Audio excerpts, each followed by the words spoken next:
Bismillahirrahmanirrahim. Muslimin dan muslimat yang dikasihi Allah.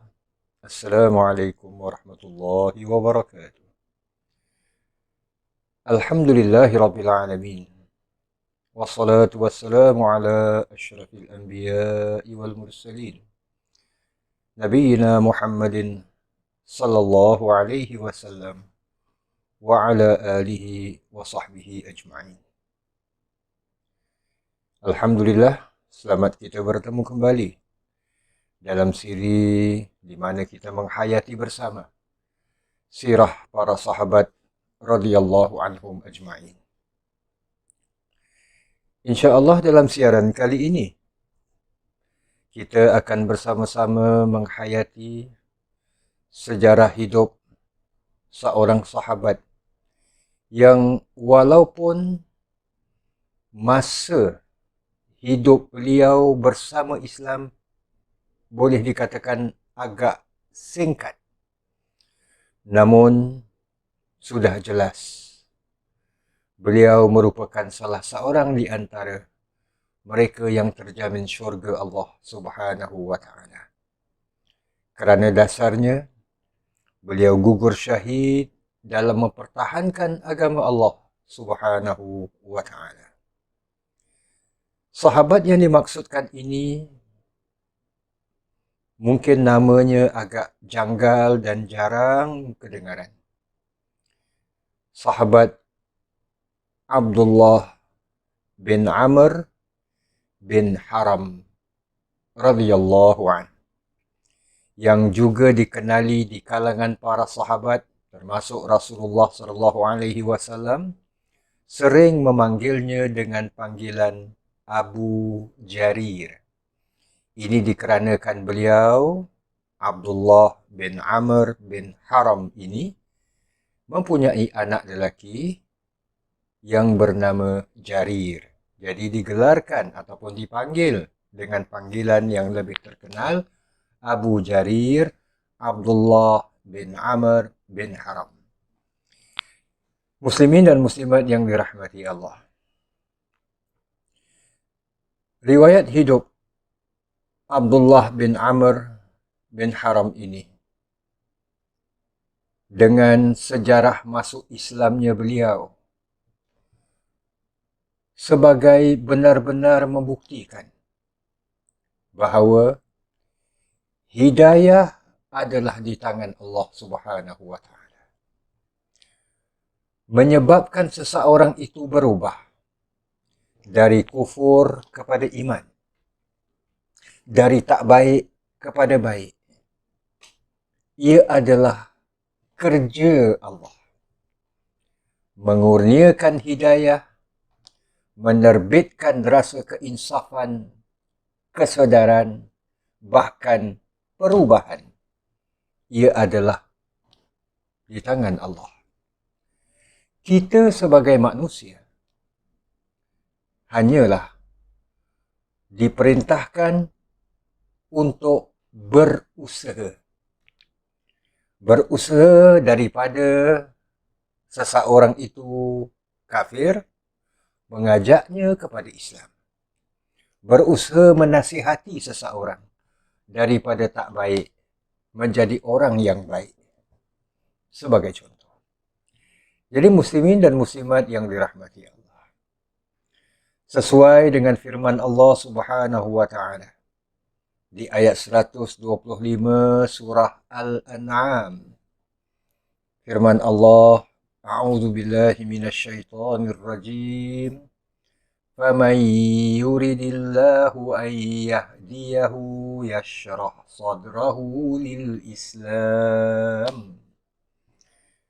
Ayat yang bermaksud, maka sesiapa yang Allah kehendaki untuk memberi hidayah, petunjuk kepadanya, niscaya ia, yakni Allah, melapangkan dadanya, membuka hatinya untuk menerima Islam. Jadi jamaah yang dirahmati Allah, muslimin dan muslimat yang dihormati sekalian, ayat 125 surah Al-An'am ini jelas menunjukkan dan membuktikan bahawa hidayah adalah di tangan Allah. Sebab itu, kita dalam surah Al-Fatihah pun, kita diperintahkan minta mohon hidayah daripada Allah. Ihdinas siratal mustaqim. Kembali kepada kisah Abu Jarir Abdullah bin Amr bin Haram radhiyallahu anhu ini. Beliau adalah antara mereka yang menyertai bai'ah Aqabah yang kedua. Maknanya orang-orang Madinah yang pada ketika itu dikenali sebagai Yathrib datang menemui Rasulullah sallallahu alaihi wasallam seusai mengerjakan ibadah haji. Dan kita pun dah maklum ibadah haji bukan di zaman Rasulullah sallallahu alaihi wasallam ia bermula, sebab ibadah haji ini dilaksanakan sejak daripada syariat Nabi Allah Ibrahim alaihi salam. Maka setelah selesai mengerjakan ibadah haji, mereka mengadakan satu pertemuan yang sulit, yang rahsia di balik bukit tempat melontarnya Jamrah Aqabah.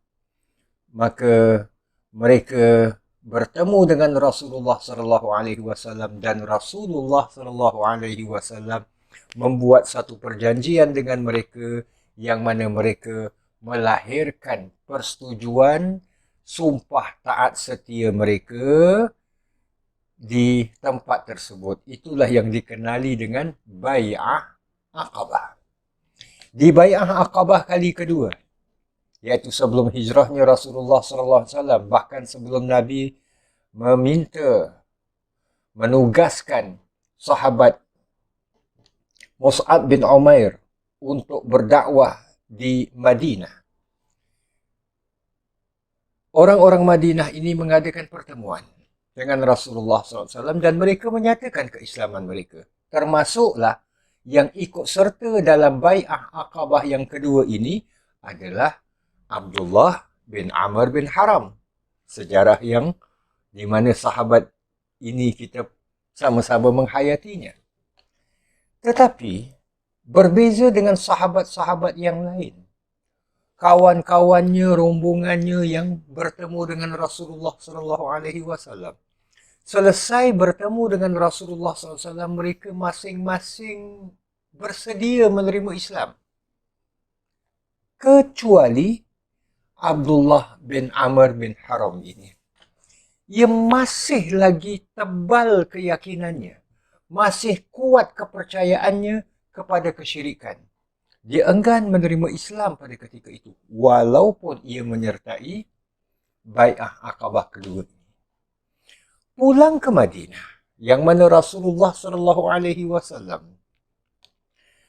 menyertakan sahabat Mus'ab bin Umair radhiyallahu an, sebagaimana yang kita maklumi, untuk berdakwah menyampaikan agama Allah di bumi Madinah. Abdullah bin Amr bin Haram masih tetap tidak mahu masuk Islam. Muslimin dan muslimat yang dirahmati Allah.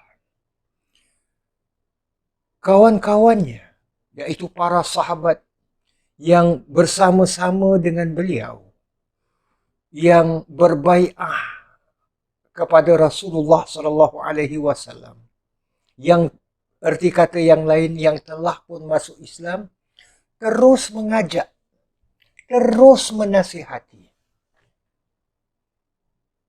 Abdullah bin Amr bin Haram ini supaya memeluk Islam. Tapi beliau masih berdegil, masih enggan untuk menerima Islam. Sebagaimana firman Allah Subhanahu wa taala tadi, yaitu ayat 125 surah Al-An'am, dan beberapa ayat serupa ini terdapat di beberapa tempat dalam Al-Quran, menunjukkan bahawa bila Allah Subhanahu wa taala ingin memberi hidayah kepada seseorang, mengurniakan petunjuk kepadanya, menjadikan ia berubah, Allah membuka pintu hatinya untuk menerima Islam. Sahabat-sahabatnya menasihati, mengajaknya. Abdullah bin Amr bin Haram ini tetap tidak terbuka hatinya untuk menerima Islam. Sehinggalah mungkin dengan satu kata-kata yang cukup menyentap jiwanya, terus melekat dalam minda dan fikirannya, maka itu menjadi saluran untuk ia ini akhirnya berubah menerima Islam. Ini adalah usaha selain daripada sahabat-sahabat yang lain, sahabat beliau, kawan baik beliau, iaitu Ka'ab bin Malik radhiyallahu anhu yang telah pun masuk Islam. Ka'ab bin Malik ini cuba mengajak Abu Jarir, Abdullah bin Amr bin Haram ini untuk memeluk Islam dengan beliau memantulkan kata-kata. Dengan kata-kata inilah yang telah menyebabkan Abdullah bin Amr bin Haram ini berubah akhirnya memeluk Islam. Apakah kata-kata yang dikeluarkan oleh Ka'ab bin Malik kepada Abdullah bin Amr ini? Jamaah dirahmati Allah. Dalam satu pertemuan, Ka'ab bin Malik setelah berusaha mengeluarkan kata-kata nasihat mengajak Abdullah bin Amr bin Haram ini untuk memeluk Islam dan dia tetap menolak, namun pada satu petang, Ka'ab bin Malik, ia melahirkan kebimbangannya sebagai seorang sahabat yang sayang kepada sahabatnya. Ia mengatakan kepada Abdullah bin Amr bin Haram ini, sahabatku, apa yang aku khawatirkan adalah bila engkau mati, sedangkan engkau tidak mahu menerima agama Muhammad, tidak mahu masuk Islam. Aku khawatirkan bila engkau nanti mati, engkau akan jadi kayu pembakar bagi api neraka, ataupun bahan pembakar bagi api neraka. Kebimbangan, kekhawatiran seorang sahabat, iaitu Ka'ab bin Malik, kepada sahabatnya, iaitu Abdullah bin Amr bin Haram ini, menyebabkan jamaah dirahmati Allah. Kata-kata ini ibarat sesuatu mutiara yang menyelinap masuk ke dalam jiwa dan hati serta mindanya, yang akhirnya Abdullah bin Amr bin Haram ini terfikir, mahukah ia bila dah mati nanti, ia dicampakkan ke dalam api neraka, terseksa buat selama-lamanya. Bahkan bukan setakat itu saja. Kalau kata-kata Ka'ab bin Malik, ia bahkan menjadi bahan pembakar bagi api neraka. Ini menimbulkan rasa takutnya Abdullah bin Amr bin Haram. Muslimin dan muslimat yang dirahmati Allah. Sebab itulah kalau kita lihat, kita dapati dan kita amat-amati, ayat-ayat Al-Quran banyak mengandungi ajakan untuk beriman, yaitu dengan memberikan gambaran tentang keindahan syurga, makanan yang terdapat di dalamnya, pemandangan yang begitu indah, sungai yang mengalir di bawahnya, ditemani dengan bidadari syurga. Ini semua adalah berita-berita gembira untuk mungkin mengajak orang-orang yang enggan beriman akhirnya beriman. Namun di balik itu, ayat-ayat Al-Quran juga mengandungi ancaman tentang ganasnya api neraka, tentang siksaan yang tidak terperi sakitnya di neraka, ia mungkin boleh menerima ataupun diterima oleh sebahagian orang untuk akhirnya ia beriman apabila timbul rasa takut. Dan inilah yang berlakunya bagi Abdullah bin Amr bin Haram. Jadi muslimin dan muslimat yang dirahmati Allah, setelah memeluk agama Islam, ia pun ialah ketika itu Rasulullah sallallahu alaihi wasallam telah pun berhijrah ke Al-Madinah Al-Munawwarah. Ia terus mendampingi Rasulullah sallallahu alaihi wasallam dalam perang Badar. Bila Rasulullah sallallahu alaihi wasallam mengajak para sahabat untuk mempertahankan Islam, beliau antara 313 sahabat yang terpilih untuk mempertahankan agama Allah dalam perang Badar tahun kedua Hijriah. Ia berjuang bermati-matian dengan begitu berani. Padahal ia boleh dikatakan antara sahabat yang agak baru saja masuk Islam pada ketika itu. Tahun berikutnya, apabila orang-orang musyrikin Quraisy ingin membalas dendam di atas kekalahan mereka dalam perang Badar, tahun ketiga Hijriah berlakulah perang Uhud. Dan dalam perang Uhud ini, Abdullah bin Amr bin Haram, yang lebih terkenal dengan panggilan Abu Jarir, ikut menyertai perang Uhud ini. Dan dalam perang Uhud tahun ketiga Hijriah inilah beliau gugur syahid di jalan Allah Subhanahu wa taala. Sebagaimana kita maklumi bersama, perang Uhud menyaksikan ramai para sahabat, termasuk singa Allah, Hamzah, termasuk Mus'ab bin Umair sendiri, gugur syahid dalam perang Uhud. Maka dalam perang Uhud ini, Abdullah bin Amr bin Haram, Abu Jarir ini gugur syahid di jalan Allah. Dan apabila ia ingin dikebumikan, Rasulullah sallallahu alaihi wasallam menerangkan kepada para sahabat. Sebab para sahabat tak nampak Rasulullah dengan kelebihan, mukjizat, karamah yang diberikan Allah kepada baginda. Baginda dapat melihatnya. Iaitu baginda menyatakan, para malaikat sejak daripada Abdullah bin Amr bin Haram ini gugur syahid, terbunuh dalam perang Uhud ini, sejak daripada kematiannya, wafatnya, gugur syahidnya, para malaikat terus memayungi, sebab panas terik kan, para malaikat terus memayungi beliau sehinggalah jenazah beliau diangkat dan kemudiannya dikebumikan. Para malaikat terus memayungi beliau. Dan beliau dikebumikan dalam satu liang lahat bersama dengan sahabat karibnya Amr bin Jamuh radhiyallahu anhu.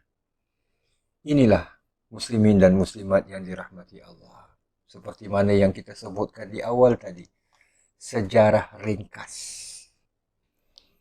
Period yang tidak begitu panjang beliau bersama dengan Islam. Namun, itu tidak menjadi halangan untuk beliau membuat sesuatu sumbangan bagi perkembangan, pembangunan agama Allah Subhanahu wa taala, agama Islam ini, yang mana akhirnya beliau gugur syahid di jalan Allah Subhanahu wa taala. Di sinilah macam disebutkan di awal tadi, hidayah Allah. Bila Allah nak berikan, tak ada sesiapa pun, seseorang jua pun yang dapat menghalanginya. Tak ada. Nabi Allah Musa berdakwah kepada Fir'aun, tapi Fir'aun tidak beriman. Sebaliknya, isteri dia yang beriman. Tukang sikat isterinya yang beriman. masyitah. Nabi Allah Nuh alaihi salam mengajak kaumnya segelintir yang beriman. Tapi di antara mereka yang tidak beriman, anaknya sendiri. Nabi Allah Lut yang tidak beriman, istrinya sendiri. Hidayah Allah subhanahu wa ta'ala ini akan Allah berikan kepada siapa yang dikehendaki. Namun, akhirnya tugas kita bukan menentukan hidayah Allah itu sampai ataupun tidak. Tugas kita, tanggungjawab kita adalah mengajak. Mengajak orang daripada yang tak beriman menjadi orang yang beriman. Daripada orang yang kurang elok, kurang baik akhlaknya kepada yang lebih baik akhlaknya. Itu menjadi tanggungjawab dan tugas kita bersama. Semoga Allah merahmati dan meridai Abdullah bin Amr bin Haram yang dikenali juga sebagai Abu Jarir radhiyallahu anhu. Inilah sekelumit daripada sejarah hidupnya dan terima kasih di atas kesudian para jamaah bersama-sama. InsyaAllah kita bertemu dalam siaran yang lain pula dengan izin Allah. Aqulu qawli hadha wa astaghfirullahal azim li wa lakum wa lisairil muslimin. Wassalamualaikum warahmatullahi wabarakatuh.